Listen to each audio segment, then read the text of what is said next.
As rescue teams continue to search the Surfside condo that tragically collapsed last week, the community is searching for explanations. One potential reason, according to a new article by Dayen, is rising sea levels. The condo had continuous flooding issues near the collapse site and had been sinking since the 90s. Some believe the collapse indicates a need for comprehensive climate infrastructure policy in order to prevent future tragedies. Dayen, executive editor at the American Prospect, joins us now to discuss this argument. David, you wrote a piece this week about this. What kind of pushback have you gotten to it, and what's been your response to it? Yeah, I mean, the obvious retort is if climate change was the main cause, then why didn't all the buildings in Surfside fall down? And I think the way you have to look at this is that a warming climate just reduces the margin for error. We know that there were structural design flaws in the particular building. We know that there was a lot of deferred maintenance. It took a long time for the condo board to approve construction. But with a warming climate, what might have taken 10 years now takes 3. The fact that there was all this flooding in the bottom of the parking garage, maybe the steel doesn't corrode as quickly if that flooding doesn't occur.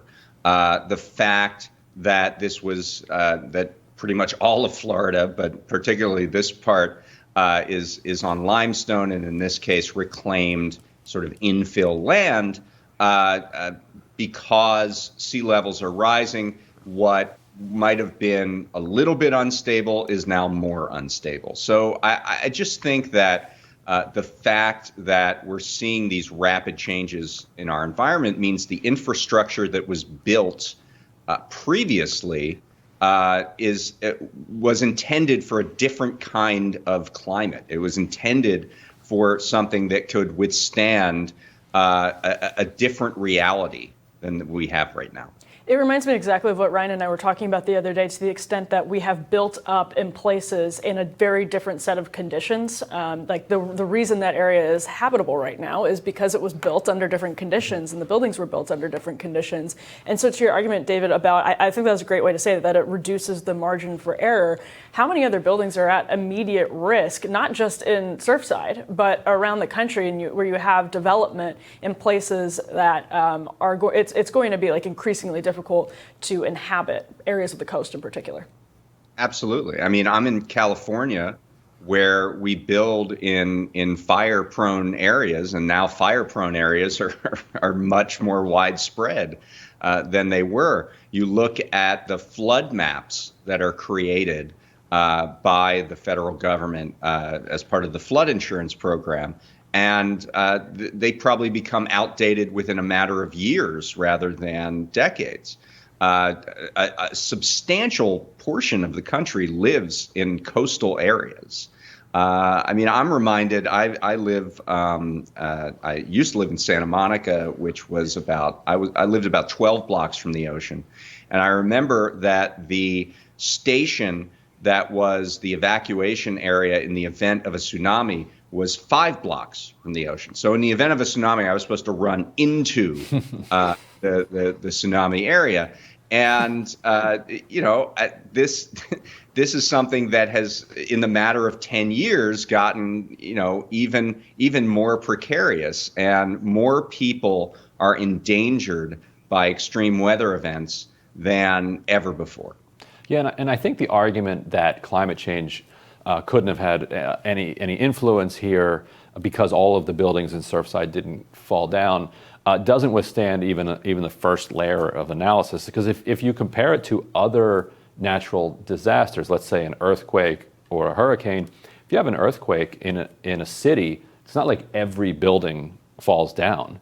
And so it'd be like, arriving after an earthquake and seeing one building that's in a pile of rubble and another building that's standing next to it. You're like, well, this couldn't have been the earthquake because this building is standing here just fine.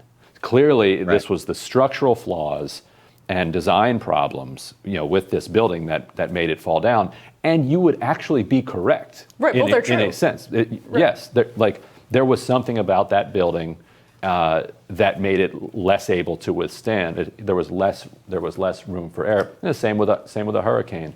Hurricanes rip through an area. Not every house goes down. It doesn't mean the hurricane didn't take down the house that it did. Yeah, I mean, one of the analogies I thought of when I heard about this particular collapse was the 1989 Bay Area earthquake, which was a real danger all throughout the Bay Area, but truly in the Marina District of San Francisco, which is built largely on landfill. And I think, you can talk about the flooding in the parking garage, and that's certainly, one factor. But the fact that this was built on an unstable type of land and that it was sinking by a matter of a couple millimeters a year for about 30 years, I think that has a real consequence. It certainly had a consequence in the Marina District in 1989, and I think it has a consequence here. When that ground is unstable and sea levels rise, it just sort of liquefies. I mean, it certainly did in the case of the Marina in an earthquake, but also just this is more the gradual disintegration of that foundational land. Right, that it's exacerbated by the conditions. And then I think that raises this really, really difficult question of what is the immediate policy path, because you're looking at, something that would take drastic long-term measures, some of which have been started, but would be dramatic and would happen over the course of a couple of years, versus then the policy of, making sure that these buildings are built up to code and the codes might need to be changed and that have appropriate reinforcements to deal with changes. But even that, it's a Band-Aid. It's a Band-Aid in the long term, when probably at this point, the solution is making people move away from those areas, even if that's over the course of a longer term. Which is a difficult thing to enact. I mean, we have a flood insurance program that just rebuilds in areas like New Orleans over and over and over again. And pays people to do it. Yeah, absolutely. And pays people to do it. It's very difficult and tricky politically to tell someone that they have to vacate. And we're a small part of that in the United States. I mean, there are entire islands throughout the world that have had to just pick up and leave as a result of climate change.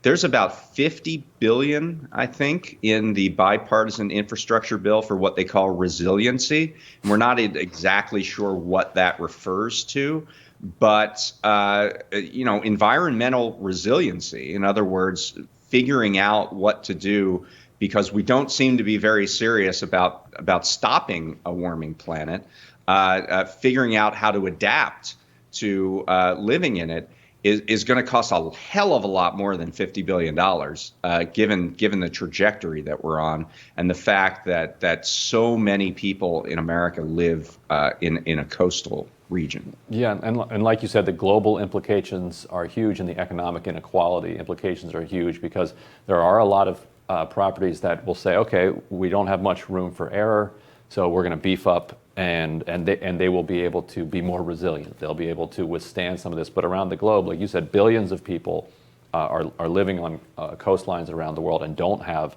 the wealth, or don't have the ability to build that up, and are going to be much more vulnerable. But Dave, great piece this week. Thank you so much for joining us. All right, thanks. We have more Rising for you coming up. Don't forget to like, share, and subscribe so you never miss any of our new stuff.